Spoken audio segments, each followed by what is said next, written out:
Class 10 SST. इसमें हम लोग कुछ शॉर्ट नोट्स देखेंगे जो इम्पोर्टेंट है बोर्ड के लिए। यहाँ पर डैम्स और रिवर्स हैं, इसके क्वेश्चंस प्रीवियस ईयर्स में आए हुए हैं। एक कॉलम में आपको डैम्स दिए रहते हैं, एक कॉलम में रिवर्स दिए रहते हैं और आपको मैचिंग करनी होती है। 4 ऑप्शन रहते हैं ABCD। तो ये कुछ इंपॉर्टेंट मैंने लिखे हैं। Salal dam Chenab river, Bhakra Nangal dam Sutlej river, Tehri dam Bhagirathi, Hirakud dam Mahanadi पर है, सरदार सरोवर डैम नर्मदा, नागार्जुना सागर डैम कृष्णा नदी पर, मैटूर डैम कावेरी नदी पर, गांधी सागर डैम चंबल और राणा प्रताप सागर डैम भी चंबल है ना। ये मैंने थोड़े से कुछ इंपॉर्टेंट लिखे हैं डैम्स और उनके रिवर्स, किस रिवर्स पर वो डैम है। अगला हमारा एक क्वेश्चन आता है कि हमारे पास कुछ इन्फॉर्मेशन दी रहती है और पता करना होता है कि ये कौन सी फसल के बारे में हमें बात की गई है। 4 ऑप्शन रहते हैं, तो अलग अलग इसमें क्रॉप्स या फसल रहती हैं, जैसे rice, wheat, T, coffee, cotton, jute, rubber. ठीक है, उनके बारे में हमें कुछ कुछ बातें बताई जाती हैं। उससे पहले एक बार हम लोग देख लेते हैं खारिफ और राबी क्या होती है। तो जो फसल होती हैं वो 3 तरह की, मेनली 2 तरह की होती है, राबी फसल और खारिफ क्रॉप्स या खारिफ फसल। एक जायद भी होता है, पर मेन राबी और खारिफ है। तो जो फसल बोई जाती है अक्टूबर और दिसंबर, मतलब सर्दी के महीने में बोई जाती है और इसकी कटाई या हार्वेस्ट होती है अप्रैल जून में, उसको हम लोग कहते हैं राबी क्रॉप्स। इसके एग्जांपल आप ध्यान रख सकते हैं, जैसे गेहूं हो गया, चना हो गया, ये सब सर्दियों में बोया जाता है। और खारिफ क्रॉप्स क्या होती है, जो बारिश के समय में बोई जाती है, जैसे मई से जुलाई तक में बारिश जब शुरू होती है उसके आसपास ये बोई जाती है। और इसकी कटाई कब होती है, सितंबर से अक्टूबर। फिर कटाई के बाद अक्टूबर से राबी फसल बोई जाती है। तो यहाँ पर राइस ये बहुत मेन राबी फसल है। मेज़ मतलब मक्का, कॉटन मतलब रुई, ये सब राबी फसल है। और एक ज़ैद फसल होती है जो मार्च से जून के बीच में बोई जाती है और काटी जाती है। इसमें वाटरमेलन, तरबूज हो गए, क्यूकम्बर, खीरा वगैरह हो गए, कुछ सब्जियां वगैरह हो गई, तो ये होता है। अब यहाँ पर हम लोग देखते हैं कि जो राइस होती है, चावल होता है, उसको बारिश की ज़रूरत होती है, बहुत बारिश या बहुत पानी उसको चाहिए होता है, इसलिए खारिफ क्रॉप से बरसात के समय ये बोई जाती है। तो 100 सेंटीमीटर से ज़्यादा इसमें बारिश की ज़रूरत होती है। और ये ज़्यादातर वेस्ट बंगाल, उड़ीसा और बिहार, ये भी लिखा जाता है उसमें कि एक ऐसी फसल है जिसको 100 सेंटीमीटर से ज़्यादा बारिश की ज़रूरत है और ये ज़्यादातर वेस्ट बंगाल, उड़ीसा में उगाई जाती है। ये एक खारिफ फसल है, बताइए इसका नाम क्या है। 4 ऑप्शन रहेंगे, तो ऐसे क्वेश्चंस आते हैं। फिर वीट मतलब गेहूँ, ये राबी क्रॉप है। ठीक है, अक्टूबर के महीने या सर्दियों के महीने में अक्टूबर से दिसंबर में बोई जाती है। ये पंजाब, हरियाणा, यूपी, MP, बिहार, ये सब बहुत ही मेन राज्य हैं जिनमें गेहूं की फसल उगाई जाती है बड़ी मात्रा में। फिर टी मतलब चाय हो गया, चाय की पत्ती। लोमी सॉइल में ये उगाई जाती है, प्लांटेशन है, इनके प्लांटेशन है, प्लांटेशन क्रॉप भी कहते हैं। और ये ज़्यादातर आसाम, वेस्ट बंगाल, यहाँ पर उगाई जाती है। आसाम बहुत बड़ा क्षेत्र है, मतलब बहुत बड़ा ये प्रोड्यूसर है टी का। उसके बाद कॉफ़ी का क्वेश्चन तो शायद 2025 या 24 में आया हुआ है।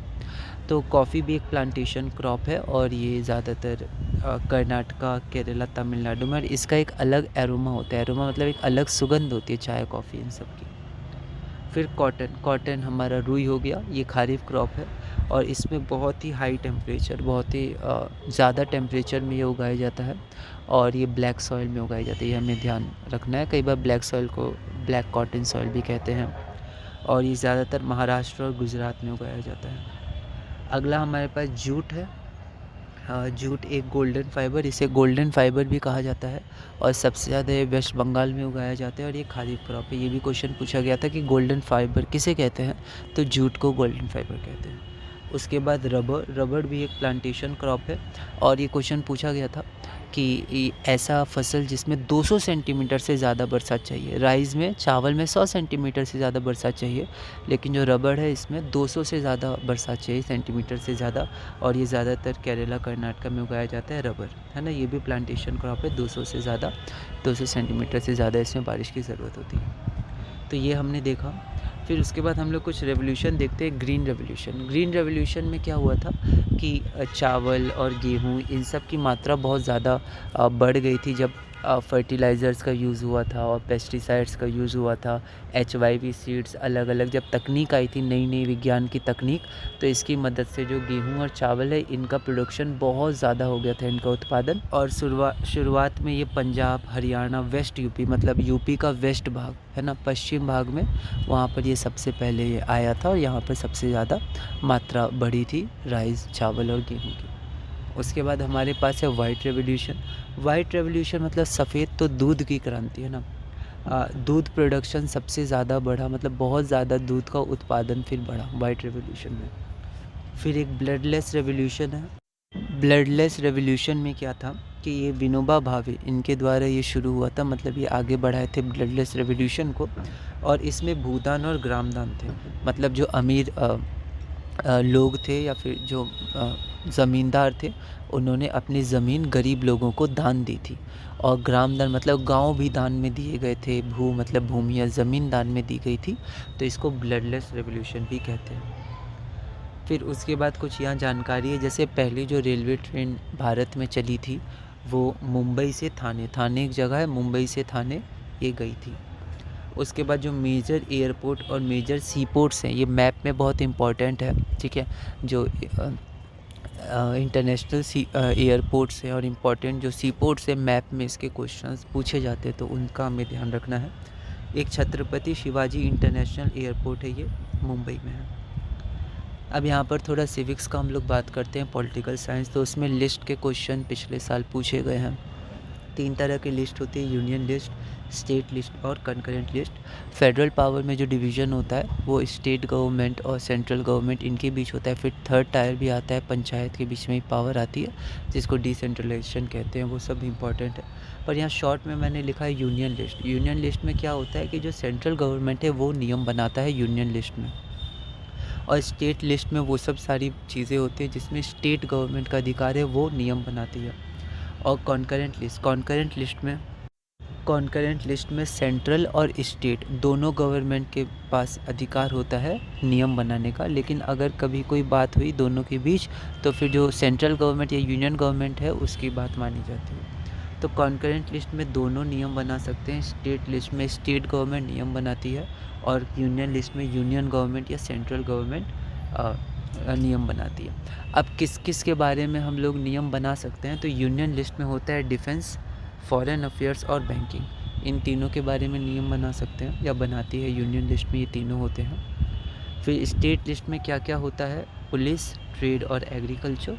उसी तरह कॉन्करेंट लिस्ट में एजुकेशन, फॉरेस्ट और मैरिज। इससे क्वेश्चंस पूछे गए हैं, तो ये आपको ध्यान रखने कौन से लिस्ट में क्या क्या एग्जाम्पल या किन किन पर नियम बनाए जा सकते हैं।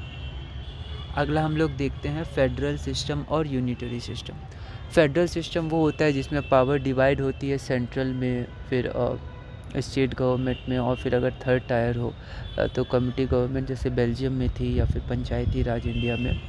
तो ये फेडरल सिस्टम होता है जिसमें पावर डिवाइड होती है सेंट्रल और स्टेट गवर्नमेंट के बीच। इसके एग्जांपल्स क्या हैं, एग्जांपल्स पूछे गए थे, सही चुनने वाले क्वेश्चंस भी आए हुए हैं। इंडिया, यूएसए, कनाडा, ऑस्ट्रेलिया और स्पेन, इन सब में फेडरल सिस्टम है। और एक सिस्टम होती है यूनिटरी सिस्टम। यूनिटरी सिस्टम में जो सारी पावर होती है वो सेंट्रल गवर्नमेंट के पास ही होती है। तो ये यूनिटरी सिस्टम कहाँ कहाँ है, यूके में, चाइना में, जापान में और बोलीविया में। ये एक आया था ऑप्शंस में, बोलीविया था। तो यूके, चाइना, जापान, बोलीविया और भी बहुत सारे, पर इतना भी हम लोग ध्यान रखेंगे कि फेडरल सिस्टम किन किन देशों में है और यूनिटरी सिस्टम किन किन देशों में है। तो इस वीडियो में इतनी ही रखते हैं, और वीडियो में हम लोग और भी कुछ टॉपिक डिस्कस करेंगे और इसी तरह धीरे धीरे क्लास 10 में आगे बढ़ेंगे।